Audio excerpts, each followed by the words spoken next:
So this is an interesting one. I get a lot of feedback from the people that I've fitted about the changes that we've made to their position and how it's affected their riding.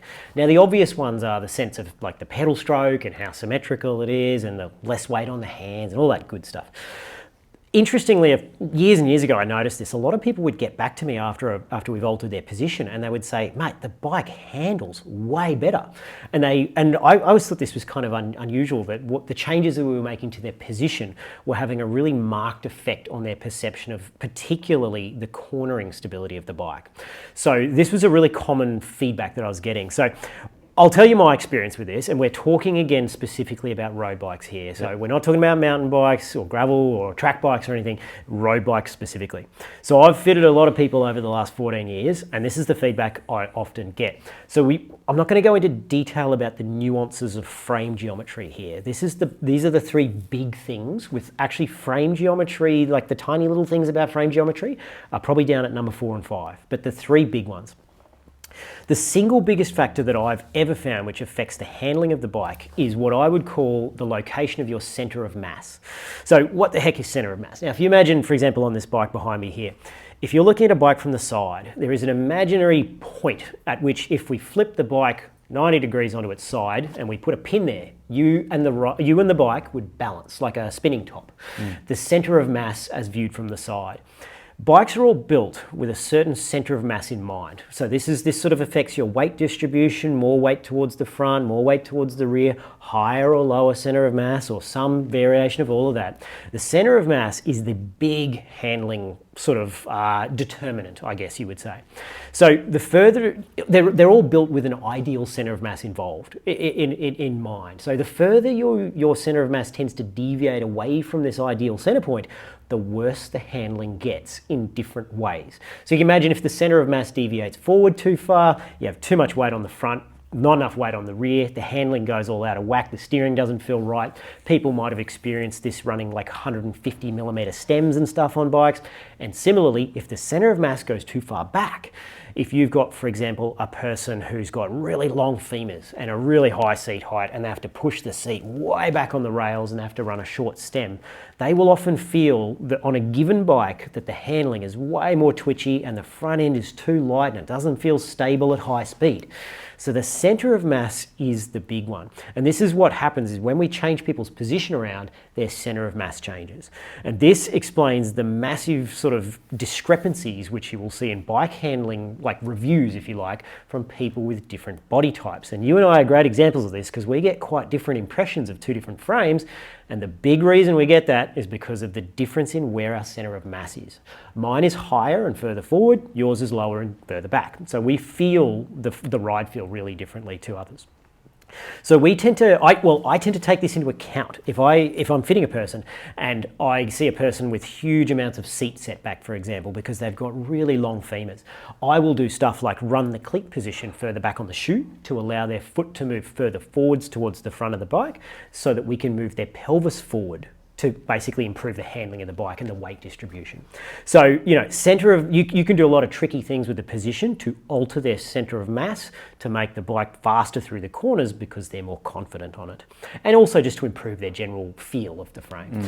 And so this is a big one. I've had huge amounts of feedback from people, we do a fit and then they email me a week later and say, mate, what's going on? It's faster downhill and the frame feels completely different because we've altered their position. So the position of the rider, which affects their center of mass, is front and center in terms of bike handling. The second biggest factor, number 2, the wheelbase of the bike. And you've experienced this, you've ridden some bikes with really long wheelbases and some really short wheelbases. You can further break this down into what we call the front center, which is the distance between the crank and the front axle, and the rear center, which is the distance between the crank and the rear axle. Most bikes have got a pretty similar rear center. It's usually 405 to 410 millimeters, but the front centers vary quite a lot due to the different head angles and all this sort of stuff. So that is the main determinant of wheelbase is front center changes on most modern road bikes. The front center, like if you make a bike with a really short wheelbase, as a reference point, 54 centimeter bike with a wheelbase of say 970 millimeters, which is fairly short, this will dramatically sharpen up the steering. The bike will feel very, very nimble. A tiny little bit of input from the bar will make the frame change direction. It will feel extremely nimble, and it can sometimes make them feel a little bit disconcertingly sharp in the steering, right? If the wheelbase is really long, you'll find that it's much more stable at high speed. It doesn't tend to change direction without you noticing. You can do things like take your hands off the bar without it kind of wandering all over the place, and you can turn behind you in a bunch and look, and you turn your head back and you're still going in the same direction. So longer wheelbases tend to create more stability at the expense of sharper handling. And for me, I actually much prefer bikes with a longer wheelbase. Those 54 centimeter frames that you and I are often reviewing, wheelbases above about 985 for me feel way better than a shorter, sharper wheelbase. But if you've got a shorter rider with a lower center of mass and a longer stem, they actually often prefer the shorter wheelbase bike. So this is number 2, is the wheelbase, which is mainly on modern road bikes, a function of the front center length. So that's the 2 big ones. Now, lastly, the third one I've got is the frame stiffness and the weight, which sort of often go together. Heavier frames being stiffer, although we have had a very lightweight bike which we've been reviewing recently, which is very stiff. But really stiff frames in the bottom bracket, they tend to handle better when they're on the limit because they don't wander around as much. You can load your foot and move it around, and it's a more direct feel in the corners, and the frame doesn't feel like it's wobbling in the bottom bracket.